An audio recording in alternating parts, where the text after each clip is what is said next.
Down at the double stop! Double it, double it, double it!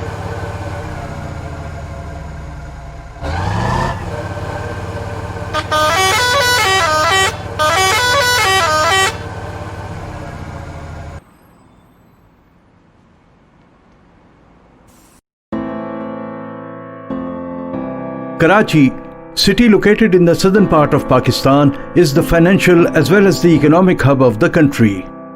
Being the largest seaport city, it contributes roughly around 15% to the country's GDP. It's also the largest city in terms of area and population. Like other metropolitan cities in the world, Karachi is burdened with rapid urbanization, which seriously strains the existing infrastructure of the city.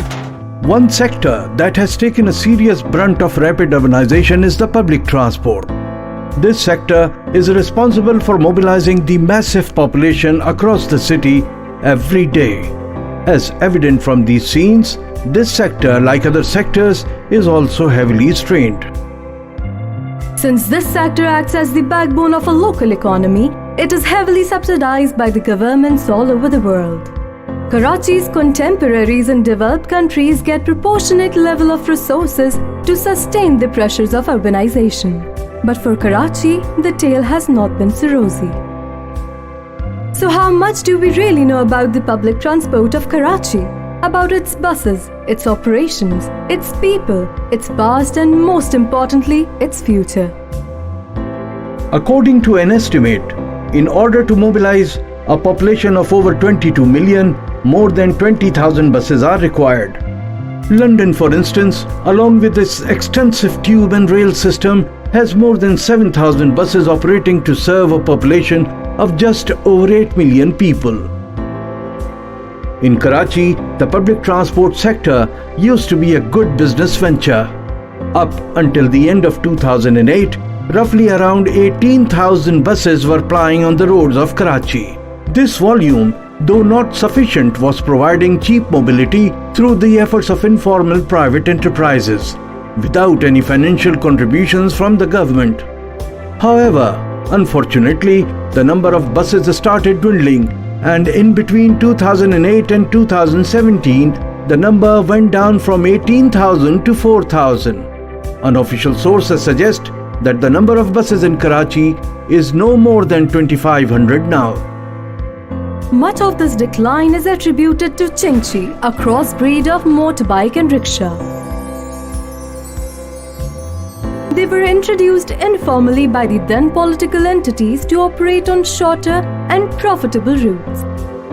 This facility was beneficial for short commuters who were the most profitable chunk of revenue for bus operators.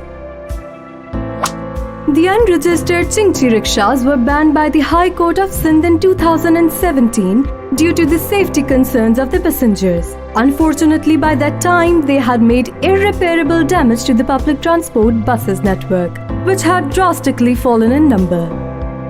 Even though the system had lots of issues mostly related to the quality of service, at the end of the day it provided cheap mobility to the large population of the city.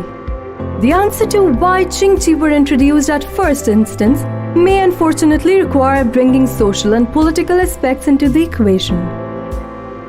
Even though not much has been done to bolster this recent decline, in past the city has witnessed some attempts to upgrade the transportation sector through schemes such as Karachi Transport Company, Urban Transport System and the CNG buses. Due to rampant financial corruption prevalent in the public sector and unsustainable business models, these schemes met their eventual fate and failed within a few years' time. However, the ones that survived the daunting city's conditions and massive passenger load are these vintages. Wherever you may be in the world, you must be familiar with these structures. These fancy-looking vehicles may be iconic antiquities for museums in London and Melbourne. In Karachi, these vehicles have been transporting the public for the last 50 years. So how have these fancy-looking vehicles managed to survive all through this time, and what is the recipe for their success? The answer to this question may require taking a deeper look into the operational and socio-economic structure of this industry. The bulk of transport can be categorized into three types: minibuses or coaches, wagons, large buses. The minibuses and coaches are actually a combination of imported engine and chassis of Mazda loader truck and locally manufactured body on top. The import of these engines and chassis started in late 1970s and continued until around mid-2000s. With the older lot more than 40 years old, the average age of currently operating inventory is over 25 years. The yellow ones are the 16-seater Toyota wagons. With models ranging between 1974 and 1982, these wagons have an average age of almost 40 years.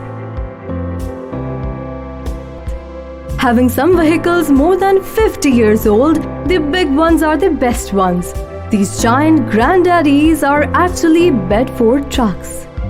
With the initial imports made in late 1960s, these immortals are the oldest in the stock. But these vehicles are not as cheap as they look. The minibuses or coaches cost on an average rupees 1.5 million each, whereas these large buses also sell for no less than $1 million. One of the reasons why these buses have survived for so long is the presence of an effective network of spare part supplies in the city. The integrated network has been able to provide all sorts of new, used, repaired and locally manufactured parts of these buses very efficiently.